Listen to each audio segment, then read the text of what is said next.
নমস্কার, সনাতন ধর্ম কথা চ্যানেলে আপনাদের সবাইকে স্বাগত। আজ কার্তিক মাসের 19 তারিখ, বৃহস্পতিবার, কৃষ্ণপক্ষের প্রতিপদ তিথি।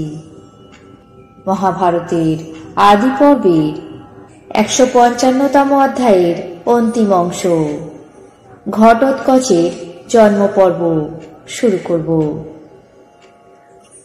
নারায়ণং নমস্কৃত্য নরং চৈব নরোত্তমং দেবীং সরস্বতীং ব্যাসাং ততো জয়মুদীরয়েৎ।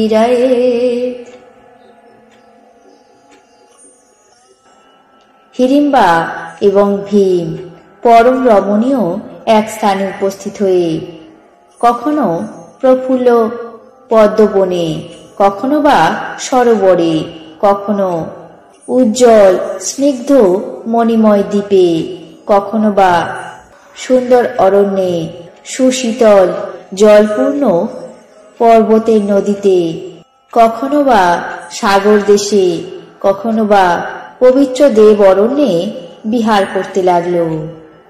কিছুদিন পর এইভাবে বিহার করতে করতে ভীমের সহযোগে হিড়িম্বা গর্ভবতী হয়। রাক্ষসীরা গর্ভধারণ করা মাত্রই সন্তান প্রসব করে। হিড়িম্বা গর্ভধারণ করে এক বিরূপাক্ষ, মহাবল পরাক্রান্ত, মহাবাহু সম্পন্ন, মহাধনুর্ধর এক পুত্রের জন্ম দিল। ওই পুত্রের মুখ অতি বিশাল, কর্ণ গর্ধবের মতো দীর্ঘ, ওষ্ঠদ্বয় তাম্রবর্ণ, নাসিকা দীর্ঘ, বক্ষস্থল সুবিস্তীর্ণ। সেই পুত্র মাতৃগর্ভ থেকে জন্ম নেওয়া মাত্র যৌবন প্রাপ্ত এবং সর্বশাস্ত্র বিশারদ হয়ে উঠল এবং দ্রুতই পিতা মাতাকে প্রণাম করে তাদের পদধূলি গ্রহণ করল। তাই দেখে তারা পুত্রের নাম ঘটোৎকচ রাখলেন।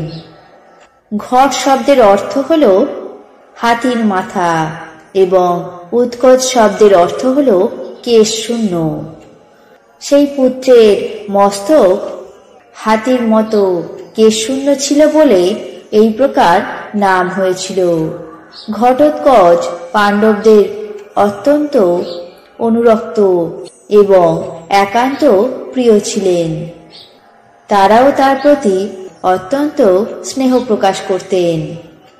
হিড়িম্বা নিজের স্বামী সঙ্গ ত্যাগ করার সময় উপস্থিত হয়েছে জেনে মায়ের সঙ্গে পাণ্ডবদেরকে সম্ভাষণ করে নিজের স্থানে প্রস্থান করল। মহাবীর ঘটোৎকচও প্রস্থানের সময় উপস্থিত হয়েছে দেখে অত্যন্ত বিনয়ের সঙ্গে বললেন, আমি আপনাদের দাসের মতো, এই ভৃত্য আপনাদের সেবার জন্য সর্বদা দৃঢ় প্রতিজ্ঞ। যখন কোনো প্রয়োজন হবে আমাকে আহ্বান করবেন, আমি তৎক্ষণাৎ আপনাদের কাজের জন্য উপস্থিত থাকব।